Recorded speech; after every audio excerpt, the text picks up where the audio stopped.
Estimada audiencia, muy buenas noches. A nombre de la Asociación Civil Ximbalcash AC y el Ayuntamiento de Mérida, les damos la más cordial bienvenida a este primer coloquio de arqueología Habitando el Pasado, el cual se estará transmitiendo del lunes 27 de junio al viernes 1 de julio en punto de las 7 de la noche a través del canal de YouTube del Ayuntamiento de Mérida. Este foro virtual tendrá el objetivo de compartir con el público aspectos del pasado maya de la ciudad de Mérida, por lo que hemos reunido a especialistas e investigadores cuyos trabajos se han enfocado en temas de protección, conservación y divulgación del patrimonio arqueológico en diversos ámbitos, como parques arqueológicos, cenotes, así como la promoción del uso de la epigrafía maya en escenarios modernos. El arqueólogo Eduardo Manuel Puga Salazar es arqueólogo egresado de la Facultad de Ciencias Antropológicas de la Universidad Autónoma de Yucatán.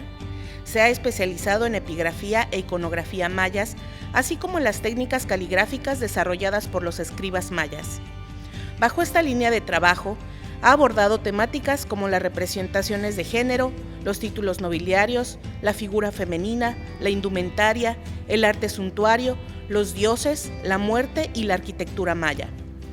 Desde el año 2004, se integra al Departamento de Patrimonio Arqueológico del Ayuntamiento de Mérida, desde donde realiza recorridos de prospección y supervisión arqueológica en las diversas comisarías del municipio de Mérida.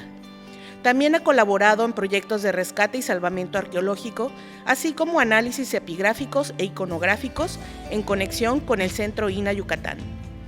Actualmente es coordinador de ordenamiento arqueológico del Departamento de Patrimonio Arqueológico y candidato a maestro de Bibliotecología e Información por la Universidad de Oriente, Valladolid, Yucatán. Hola a todos, un gusto saludarles. De nueva cuenta quiero agradecer a los organizadores de este evento por la invitación y por confiar nuevamente en el trabajo de un servidor para presentar en este foro de discusión. En esta ocasión traemos el tema la toponimia de Mérida y de sus comisarías a través de la escritura maya jeroglífica. Y en este tema, los que ya conocen un poquito cómo va la dinámica de mis presentaciones, que son sumamente visuales, vamos a hacer un pequeño cambio porque mucho de lo que se va a trabajar o de lo que se está trabajando en este proyecto tiene que ver con cuestiones documentales y con inscripciones. Entonces van a ver mucho material escrito, pero trataremos de que sea lo más gráfico posible y representativo en consideración al tema que estamos abordando a lo largo de esta plática. Pues bueno, como todos sabemos, desde hace algunos años, hace unas décadas, comenzamos a estar insertos dentro de esto que se llama la sociedad de la información, en el que la inmediatez, el internet y todas estas cuestiones digitales pues están permeando mucho de lo que es nuestro ámbito informacional. Y pese a que ha sido una gran ventaja en muchos aspectos por cuestiones de acceso a la información, también hay que reconocer que tenemos ciertos problemas en cuanto al tema de la inmediatez, porque el hecho de que podamos obtener la información de manera rápida y de manera accesible a través de dispositivos electrónicos no siempre garantiza que esta información sea fidedigna, de calidad y que esté sobre todo respaldada por un trasfondo académico y científico en todo el sentido de la palabra, ¿no? Como pudiera ser.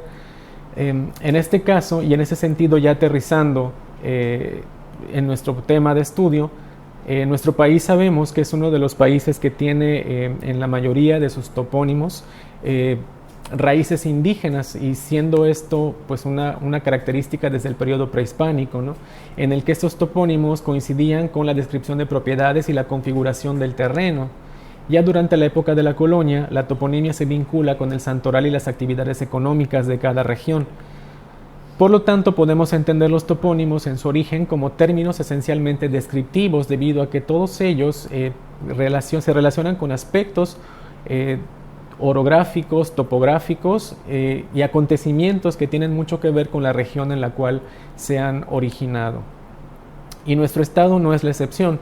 Sabemos que Yucatán es uno de los estados que hoy por hoy mantiene la mayoría de sus topónimos, tanto de municipios como otras entidades jerárquicas políticas importantes, mantienen una raíz basada en la lengua maya yucateca muchas veces, y pues esto ha sido una de las grandes características que distinguen al estado de Yucatán, y el municipio por lo tanto no se queda atrás, porque sabemos que aunque ha tenido un proceso histórico que ha venido cambiando mucho del significado del nombre y sobre todo la toponimia de lo que en sí es la mancha urbana, sabemos que mantiene un territorio municipal en el cual se encuentran insertos pequeños asentamientos urbanos que hoy por hoy dependen políticamente de la capital del estado, que es la ciudad de Mérida. Esas son las llamadas comisarías.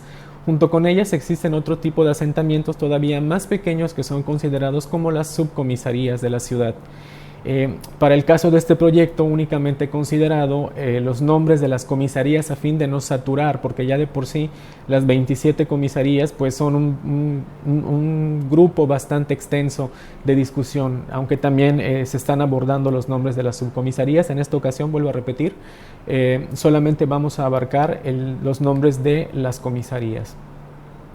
Todo este estudio está basado a partir de la toponimia, que es la rama de la onomástica que estudia el origen de los nombres propios del lugar, así como el significado de sus étimos, es decir, de sus raíces. Y todo esto conlleva un proceso metodológico en el que primero se hace una recopilación de los topónimos en su forma actual, es decir, tal cual están registrados en el presente. Posteriormente viene una investigación documental para rastrear las formas más antiguas que nos den una idea de los étimos o raíces de cada uno de estos topónimos. Posteriormente viene el establecimiento de contrastes entre las formas actuales y las formas antiguas a fin de registrar cómo es que la lengua ha variado a lo largo de este proceso temporal de transformación lingüística. Y en una cuarta etapa, que esa ya tiene que ver más con cuestiones interpretativas de cada investigador, estos se agrupan topográficamente para comprender la razón de la imposición de dichos nombres. Como mencionamos hace un momento, pues muchos de esos tienen que ver con cuestiones que ocurrían en estas regiones o bien con ciertos rasgos geográficos o topográficos que existen en ellas, aunque sabemos que después de la colonia se agregan pues los nombres de santos, ¿no? Basados en el santoral para denominar a las haciendas, quizá a ciertos poblados, o generalmente basados por la presencia del santo patrono o por las órdenes religiosas que se establecían en estos espacios. Junto con la toponimia, vamos a trabajar también la epigrafía, que es la disciplina científica que tiene por objeto el análisis, lectura e interpretación integral de la escritura maya jeroglífica, tanto en su forma como en su contenido. Sin embargo, aquí no nos vamos a basar tanto en los cánones científicos de difusión y de discusión entre especialistas, sino más bien lo vamos a abordar desde el punto de vista escriturario. ¿Sí? Basándonos que el sistema de escritura es un sistema de comunicación visual basado en el uso de conjunto finito de signos y dibujos sistemáticos que representan cosas, según Miguel Pieyro. Todo esto pues tiene su origen en el estudio del Uchben Mayatzip, ¿no? Lo que conocemos hoy en lengua yucatecana como la antigua escritura maya. Y sabemos por lo general que dentro del estudio de este antiguo sistema de escritura existen dos ramas. Por un lado están los epigrafistas, que es justamente de donde surge toda esta cuestión de investigación científica, que como ya vimos, pues se encargan de estudiar de manera integral todos estos cánones lingüísticos y gramaticales que componen el estudio y sobre todo la significación de la escritura maya antigua. Y por otro lado, también desprendiéndose de la rama de los epigrafistas, se encuentran los llamados alfabetizadores, es decir, gente que se está encargando de realizar un ejercicio de divulgación, es decir, de un especialista a público no especializado con la intención de que estos comprendan también el sistema de escritura y puedan tener cierta autonomía en su manejo. Por lo general tendemos a llamarle a todos epigrafistas, pero lo cierto es que existen estas dos ramas y que justamente en la segunda es donde nos vamos a enfocar el día de hoy, porque la intención es tomar como base la toponimia del municipio y traspolarlo a lo que sería la escritura maya jeroglífica, como vamos a ver en unos momentos. Y bueno, en este tenor tenemos que en los estudios epigráficos Heinrich Berlin es uno de los primeros personajes que advierte la presencia de ciertos elementos glíficos que parecieran estar vinculados con asentamientos o sitios en específico. Ese es el llamado glifo emblema. Él es el descubridor del glifo emblema, cuya construcción pues está basada con la partícula cujul, que se puede entender como algo que está consagrado para desempeñar cierta función. El nombre del lugar, que es este que vemos señalado en azul, y finalmente el título Ajau, Cujul Bacal Ajau, en este caso para hacer relación al consagrado señor de Palenque, denotando no solamente la presencia del Señor en la capital, sino también el dominio de un linaje en este sitio, ¿no? Y gracias a este descubrimiento, pues se logró conocer el nombre original de muchos de los asentamientos mayas que hoy por hoy son muy famosos en la región, ¿no? Ahí tenemos, por ejemplo, el glifo de Tikal, justamente en la parte central de la península, de la zona del Petén. Está el glifo de Sacsayhuamán, está el glifo de Po, Toniná, está Jo, Mérida, Acanqué, que es una de las que se ha mantenido en la historia, está Batún para la zona de Xcalumquín y Ecapjó para la zona de Cobá. Sin embargo, en el presente, la toponimia de los lugares se maneja en un sentido distinto, tomando en cuenta que el escrito, como un atributo diagnóstico cultural, pues refleja también el medio en el que se desarrolla la cultura que le da origen a estos topónimos. Ese sería el segundo ámbito en el que se mueve el sistema escriturario y es a partir del cual vamos a hacer este estudio. Sin embargo, como en todo estudio científico, siempre tiene que haber una problematización y como tal, pues vamos a presentar algunas de las que hemos logrado localizar hasta el momento. La primera y más importante de ellas es que existe poca comprensión de la lengua maya. La mayoría de las personas desconocen el trasfondo cultural de la lengua, tanto en pronunciación como gramática o incluso muchas veces el significado. También que en la lengua maya no existen las letras D, C, F, G, Ñ, Q, R y Z. En este caso tengo marcado con rojo la letra R porque ha sido una letra que se ha incorporado a muchos de los términos mayas, como por ejemplo la palabra zaramullo, ¿no? Que en lengua maya muchos le dicen sarmuy cuando en realidad debería ser tzalmuy con L. Entonces esto refleja también una modificación en la lengua maya yucatanense en el presente. A diferencia del alfabeto español, que consta más o menos de 24 letras, el alfabeto maya posee 45 letras entre vocales que son alargadas, cortas, glotales, entre otras características. Mientras que los acuerdos de homogenización de la escritura de la lengua maya, que se realizó en 1985, si mal no recuerdo, y que fue ratificado en 2006, eliminan los caracteres DZ por TS y TS glotal, así como la sustitución de la C por la letra K, dado que la letra C fue una inclusión que se realizó durante el siglo XVI al tratar de representar con caracteres latinos la lengua maya. Y en este tenor, pues nos lleva al siguiente punto de discusión, que es la mala interpretación de los términos. Como por ejemplo, vemos aquí el término Celestún, que es uno de los lugares pues, turísticos más representativos de nuestro estado, y que vemos que en páginas, pues a veces de gobierno, otras veces institucionales, se promueve de la siguiente manera. Nos dice que la toponimia de Celestún significa espanto de piedra, mientras que en otras páginas, como esta que vemos aquí, Celestún nos dice en la cultura maya tiene el significado de piedra pintada. Curiosamente, este término de piedra pintada es el que siempre aparece vinculado en páginas de corte turístico. Entonces, volviendo a la discusión del principio, vean aquí cómo la inmediatez a veces de la información no nos hace indagar en la validez de estos términos y seguimos replicando el error, ¿no? ¿Y por qué decimos que es un error? Porque, bueno, si tenemos estos dos términos o estas dos entradas para Celestún, espanto de piedra y piedra pintada, me iría yo por el segundo, piedra pintada. No he encontrado ningún acceso, ningún término que pueda referirme a Celestún como piedra pintada. De ser el significado del sitio, sería Boniltún o piedra coloreada o Tzibiltún, piedra escrita o pintada con caracteres. Sin embargo, cuando hablamos del término espanto de piedra ocurre algo distinto, porque tenemos las entradas Kel, en este caso, frío en el sentido de ser o el estado de los objetos inanimados o inertes, frío en el sentido de cómo se siente la cosa al tacto. Tenemos también la entrada Kel, que significa espanto, asombro y turbación que causa frío, pero espanto no en el sentido de algo que te asuste, sino en la reacción que tú tienes al sorprenderte o al asustarte con algo.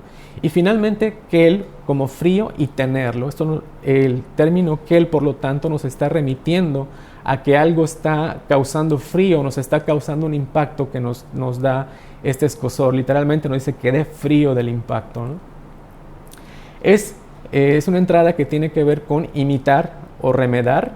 Y finalmente, tun, piedra, que es esta característica de dureza que nos está dando esta connotación. Por lo tanto, Celestún tendría que ser o podría ser traducido de manera correcta como frío como piedra, mientras que con la actualización lingüística pues de la lengua maya yucatecana escrita, el término realmente sería el estún, es decir, frío, algo que está frío como la piedra, pero no en el sentido de que tenga una temperatura helada, sino que está inerte o petrificado, ¿no? El estún, frío como piedra.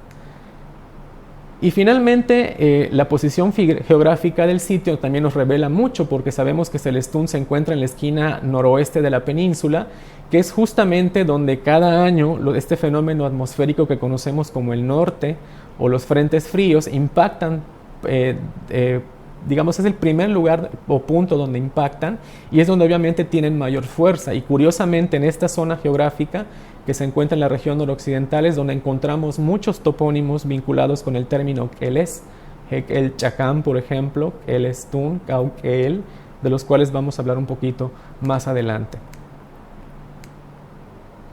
También existen equivocaciones en el manejo del sistema jeroglífico, pero esto no se hace de manera automática, sino que más bien por la falta de comprensión de estos términos, quienes nos dedicamos a transcribir estos textos hacia el sistema maya jeroglífico, muchas veces cometemos estos errores porque no existe también un consenso en cuanto a la forma en que estos tienen que ser pronunciados o representados a través de los caracteres latinos. Eso ocasiona que al transcribir la lengua maya en caracteres jeroglíficos se realice de forma poco precisa o completamente errónea. Y al no contar con una alfabetización informacional adecuada, hace que estos errores continúen permeando las fuentes y sean considerados como verdades absolutas. Acabamos de ver el caso de Celestún, ¿no? Este es un ejemplo que me viene ahorita a la mente porque justamente es un sitio del cual el Centro INAH ha dado conocimiento a últimas fechas y se ha vuelto ciertamente viral en muchas de las redes sociales. Es un sitio que se llama Xiol, que se encuentra al oriente de la ciudad de Mérida, que pertenece al municipio de Canacín, pero que pues me llamó la atención porque lo traducen como espíritu de hombre, ¿sí? Lo cual no quiere decir que los arqueólogos estén cometiendo un error, sino que realmente así es como ha evolucionado este término hasta el presente. Sin embargo, analizando estas raíces, si lo quisiéramos escribir en textos jeroglíficos, para escribir Xiol tendríamos que descomponerlo en las frases Xi-Olo o bien Xi y el logograma Ol, como ven en el ejemplo de la presentación, que es este que está apareciendo a continuación. Sin embargo, analizando las raíces de esos términos, hombre o varón, quiere decir, o más bien se dice ship en lengua maya, mientras que ol, corazón formal, ánimo, voluntad o espíritu, pues tiene una connotación distinta, como podemos saber. Por lo tanto, shiol realmente debe de ser ship-ol, es decir, espíritu de hombre o espíritu del varón. Y aquí vemos como shi-bi-ol-la sería la estructura adecuada para representar este término en el lenguaje maya jeroglífico. Y es así como surge este proyecto de divulgación que a continuación voy a presentar de manera muy rápida, porque pues obviamente discutir cada uno de estos términos llevaría prácticamente una ponencia completa cada uno. Entonces voy a presentar el avance que llevamos hasta el momento de este proyecto y más o menos las conclusiones a las que hemos llegado en cuanto al estudio de la toponimia. Esto que acabo de presentar es más o menos como para mostrar el proceso que se ha llevado con cada uno de estos topónimos para poder llegar a las conclusiones que estamos presentando en esta ocasión. Y aquí sí quiero apuntar, es un proceso que todavía se encuentra en evolución, se encuentra en desarrollo, por lo tanto lo que voy a presentar aquí no son términos conclusivos, sino que todavía ameritan ser evaluados también por la comunidad científica, por los lingüistas y sobre todo por los mayablantes, ¿no? Para poder llegar a una aproximación mucho más acertada. Sabemos entonces que Mérida cuenta con 27 comisarías cuyos nombres pueden ver aquí enlistados.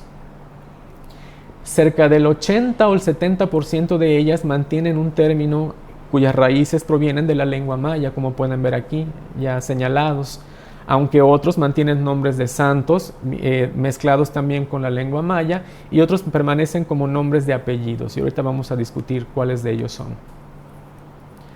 Coloquialmente el término, dentro de la lengua maya y dentro del conocimiento coloquial de los ciudadanos del municipio, los términos mayas son los que siempre hacen relación al punto o al sitio al cual se refieren.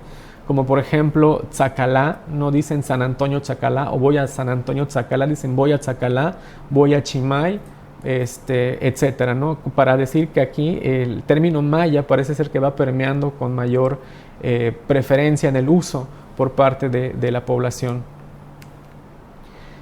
Y esto nos lleva a entender un poquito el significado de esos nombres. Estos términos que ustedes ven aquí, los significados fueron tomados del internet, precisamente de la página de Wikipedia y en algunas páginas donde también se difunde pues los significados de estas comisarías, ¿no? Y no vamos a hablar, aquí tienen la lista, ya si quieren le pueden hacer pausa al video para verlos uno por uno, pero pues aquí están estos nombres que se obtenieron, más bien que se han obtenido, perdón, de pues estas páginas de internet. Y lo primero que podemos notar es que en estos términos existen obsolescencias gramaticales, ¿no? Aquí las podemos ver señaladas en amarillo. Se mantiene el uso de la DZ, que sabemos que desde los 80 pues han sido suprimida por por la conferencia que se encarga de establecer los lineamientos de la escritura maya a caracteres latinos. Vemos el uso de las Cs, hay vocales que están fusionadas, que deberían ser largas y que se convirtieron en vocales cortas, etc., etc., ¿no? Esto es solamente por mencionar algunos ejemplos. Por lo tanto, habría que hacer algunas correcciones gramaticales, que son las que van a aparecer a continuación. Ahí pueden ver como algunos de los signos, los que están marcados en amarillo, únicamente se segmentaron porque son dos términos en lugar de solo uno, y los que están en blanco son los que sufrieron modificaciones casi al 90% de su estructura gramatical, ¿no? Atendiendo a estas actualizaciones en la escritura de la lengua maya. Y esto pues obviamente da pie a que podamos tener una transcripción correcta hacia la escritura maya jeroglífica. Vamos a comenzar entonces con las comisarías del Oriente. Tenemos por ejemplo a Sitpach, que ha sido traducido como sembradío de carrizos en el internet. Sin embargo, pues esta pronunciación se mantiene con una pequeña modificación que sería la I larga para decir Sitpach, sembradío de carrizos o un lugar donde se plantan los carrizos. Chichi Suárez, que tiene que ver con el término chich, que es abuela, y con el nombre del propietario, que es Víctor Suárez, pues se mantendría también como chich, es decir, abuela, aunque muchos dicen que se trata del abuelo Suárez, pero sabemos que abuelo en lengua maya sería nol. Entonces aquí también podría ser que este mal manejo de entender el término chichi, que aplica tanto para hombre como para mujer, también estaría permeando en este topónimo. Y este que es bastante curioso, oncan, que fue traducido como aguacate serpiente, lo cual de entrada nos da una idea de que no puede ser correcto, de que un aguacate pueda ser también serpiente, que digo, dentro de la cosmovisión maya todo podría ser, ¿no? Pero sí se me hacía un poco raro que mencionaran un aguacate serpiente. Analizando los términos en los diccionarios teníamos que para que fuera aguacate serpiente sería oncan, mientras que en diccionarios como el Calepino y el Cordemex aparece como oncan, es decir, un lugar donde hay abundantes serpientes. El término on implica muy o mucho de una cosa, y si hablamos de can, que es una serpiente, significa entonces que es un lugar donde abundan las serpientes o donde hay muchas serpientes.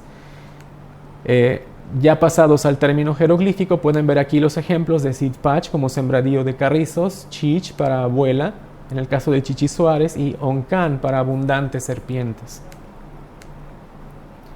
Tenemos ahora las comisarías del norte, empezando por Sierra Papacal, en cuyo término papacal fue traducido como fango de urracas.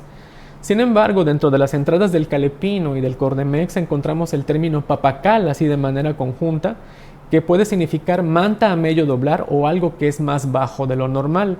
Este lo tengo aquí como un tema pendiente porque todavía me falta verificar si realmente el término aplicado a Sierra Papacal podría ser este de la manta a medio doblar, o de que es algo muy bajo de lo normal, o si realmente pudiera ser fango de urracas, nada más que sería traducido como papacal, es decir, la ciénega de la urraca, en sentido singular, porque para que sea urraca sería papop, ¿no?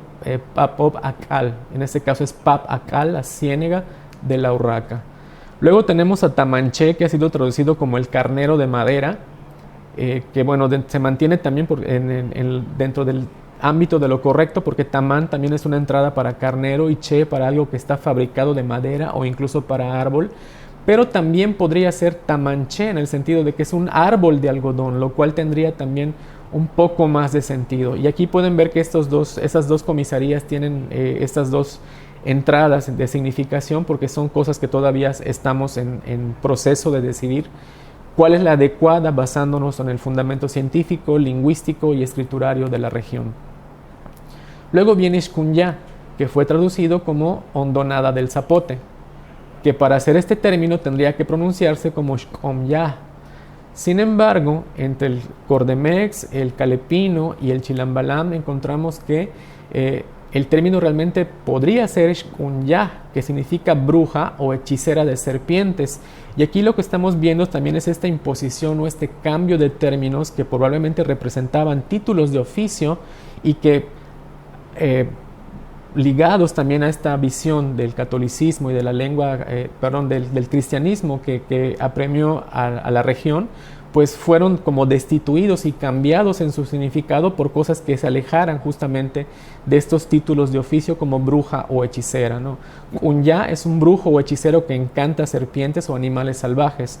Por lo tanto, sería tentador también pensar que Xkunya podría traducirse como la bruja o hechicera encantadora de serpientes. Komchen, que fue traducido como hondonada del pozo, también se mantiene, nada más con esta ligera transformación gramatical que sería Komchen, para decir que es un pozo que se encuentra dentro de una hondonada. Xkanatun, traducido como piedra alta o elevada, realmente debería ser Xkanaltun, aunque también existe la entrada Xkanatun para decir que algo está elevado. Xkana, te dicen, es alguna piedra que está alta o que está sobresaliendo por encima de las demás. Chablecal, boca del pozo, realmente tendría que traducirse como Chablecal, es decir, el encierro del oso hormiguero, dado que cal es un término que se relaciona con amarrar algo, algún animal o algún objeto para que éste no se pierda o no se escape. Y Chablé hace referencia a un linaje según el Chilambalam que se denomina el oso hormiguero. Por lo tanto, Chablé se traduce como el oso hormiguero. Por lo tanto, Chablecal no es la boca del pozo, sino el encierro o el lugar donde está atrapado el oso hormiguero. Y este también es muy curioso, Tzitia, porque también fue traducido como contar zapotes. Sabemos que el término tzit, como pueden ver ahí, es un clasificador para contar cosas, pero aquí nos faltaría el numeral. Siempre que usamos un clasificador va seguido de un número, un clasificador y el objeto que se cuenta. En este caso tenemos el clasificador y el objeto que serían los zapotes, ya, pero nos falta el número. Hun tzit ya, por ejemplo, un zapote. Ka tzit ya, dos zapotes. Y lo curioso aquí es que el término clasificador tzit solamente puede ser utilizado para contar cosas largas como velas, hilos, ramas, maderas, o sea, varas de madera en sí. Por lo tanto, no aplicaría para zapotes. Lo correcto para zapotes sería hom, el, ya, porque son objetos inanimados. Entonces aquí este término de contar zapotes está, yo creo, mal traducido. Y tendría que ser tzit ya con i corta, porque tzit es un término que hace referencia a una cesta de mimbre o a una canasta. Y tiene mucho más sentido decir que es una canasta de zapotes que es contar zapotes, ¿no? Aquí pueden ver ya la estructura gramatical en blanco, como tzitya, canasto de zapotes. Xkumpich, que también fue traducido como árbol de la hondonada, y cuya pronunciación en este caso sería Xkompich. Encontramos entradas para decir que Xkumpich realmente podría ser Xkumpich, es decir, verter líquido de una olla de madera, dado que Xkum son unas ollas fabricadas en madera y el término pitch implica verter un líquido hacia otro recipiente.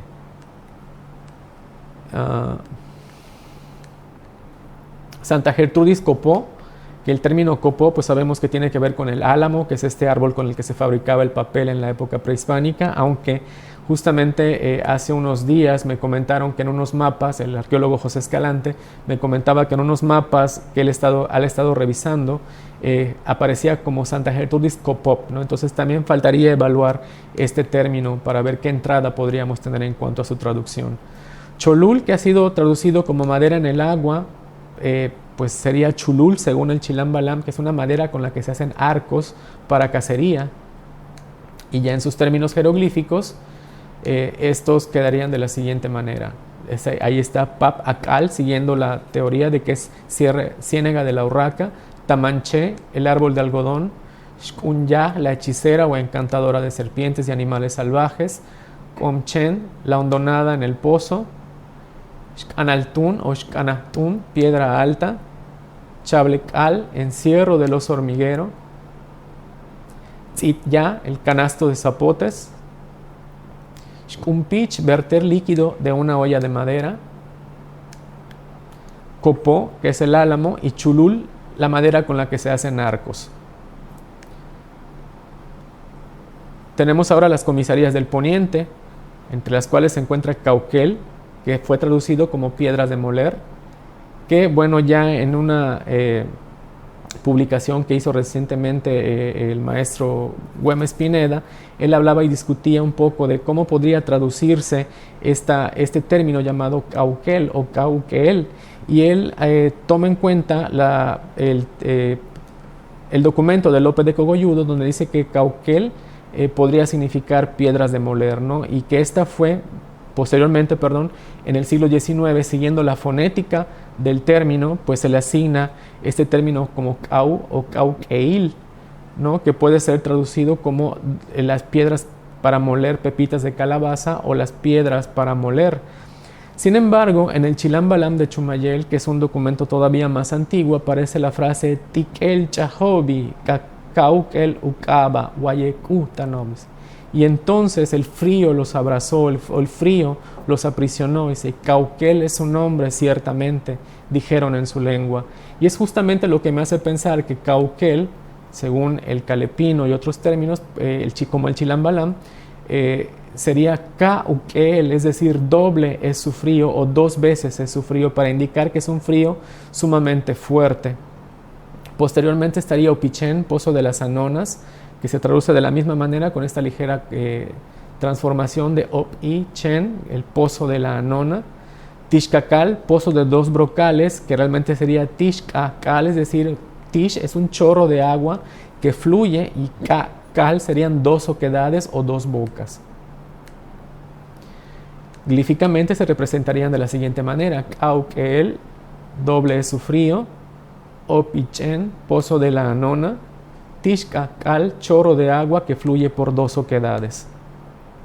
Y finalmente tenemos las comisarías del sur, entre ellas Taxibichén, que fue traducido como pozo muy viejo o pozo muy escrito. Sin embargo, en el Cordemex aparece el término Tatzib como algo que está escrito de manera rápida, como la taquigrafía o como un graffiti, un boceto. Incluso son estas líneas que trazamos muy rápidos para hacer bosquejos y demás, mientras que Chen efectivamente sería un pozo. Por lo tanto, la traducción sería Tatzib Chen, pozo escrito rápido o pintado muy rápido. Tzununkan, que sabemos que es el colibrí serpiente, tendría solamente esta modificación de Tzununkan para decir que es el colibrí serpiente. Shmatquil, lugar donde se pide a Dios, sería Shmatquil, es decir, Shmat es una acción que se hace de pedir humildemente. En el Cordemex aparece como pedir limosna, pero lo cierto es que es pedir con humildad, ¿no? Pedir algo de una manera amable y humilde hacia una deidad.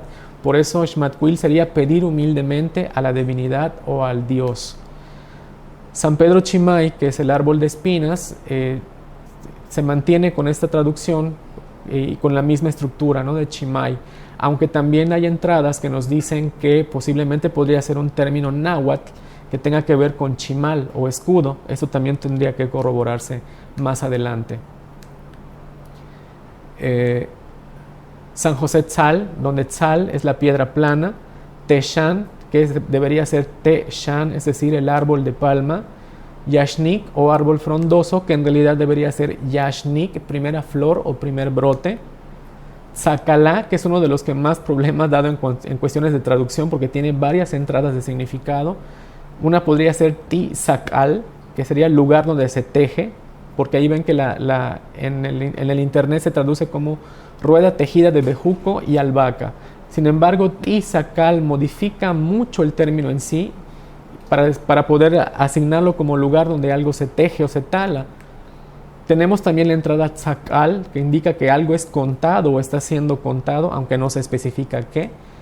Y finalmente el que más se aproxima, según yo, o desde mi punto de vista, al significado, que podría ser Tzacaljá, es decir, curar con agua.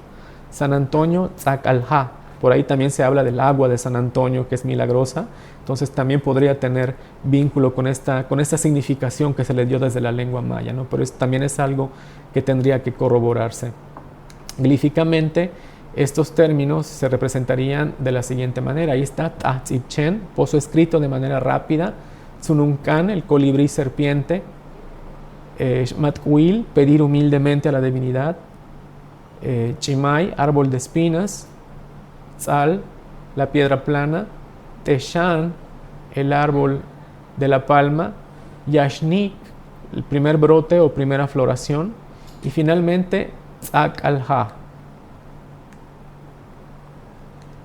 ¿Qué pasaría entonces con estos topónimos no mayas para poder escribirlos en términos jeroglíficos? Pues en algunos casos se aplica esta técnica de transcribirlos tal cual están escritos, como en este caso pueden ver ahí la conformación del término molas con las sílabas mo, la, sa, lo cual pues nos es bastante redituable porque se ajusta justamente a la terminología maya. Sin embargo, términos como Cosgaya, vean lo que pasaría. Aunque vemos ahí el signo jeroglífico para Cosgaya, ese se leería como Kosakaya, dando el término Koskaya, que pues prácticamente como que se alejaría de su significado original. Aquí realmente lo que aplicaría sería mayanizar el término, como ocurrió con Santa Cruz, que es el ejemplo que ven a continuación, y que se traduce como Kilichi Katabache, para formar la frase Kilich Katapche, es decir, la Santa Cruz. Y esto ya nos da una conformación mucho más apegada a lo que sería la lengua maya, aunque bueno, aquí también cabría discutir si realmente se tendría que respetar el nombre y transcribirlo como fue el caso de Molas y Cosgaya, o bien mayanizarlos. Esto ya sería también parte del proceso de análisis que vendría a continuación de esta etapa.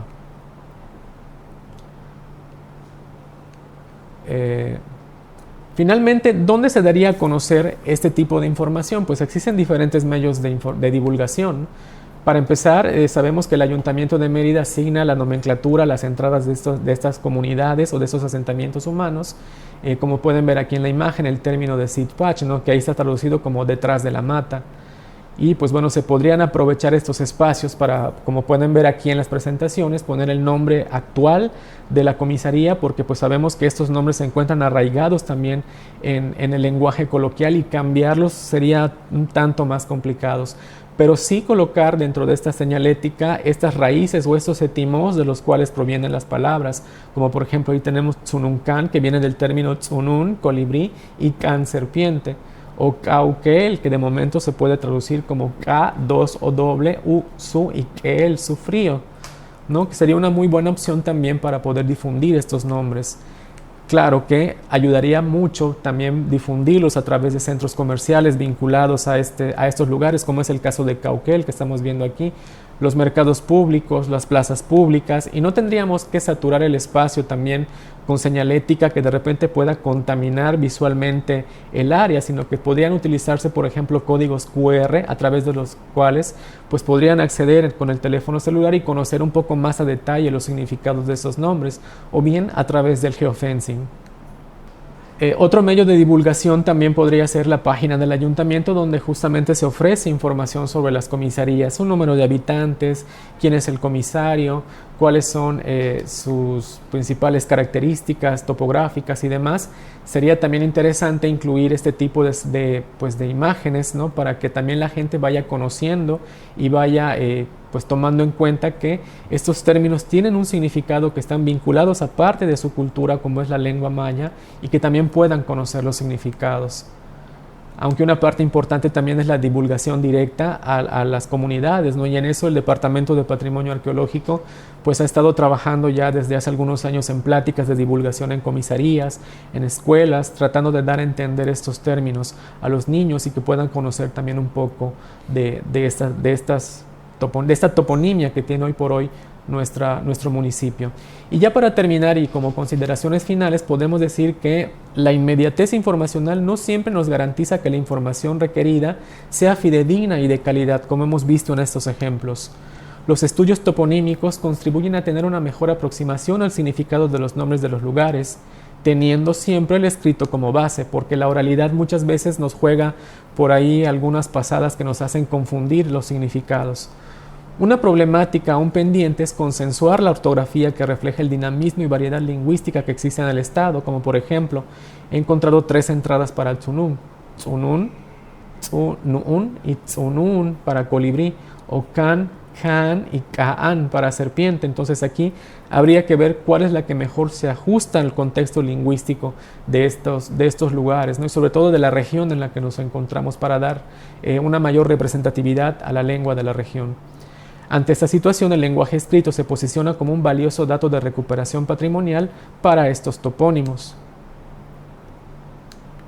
La inclusión de la escritura maya jeroglífica permite también agregar un valor patrimonial de recuperación y puesta en valor de este antiguo sistema de escritura jeroglífica.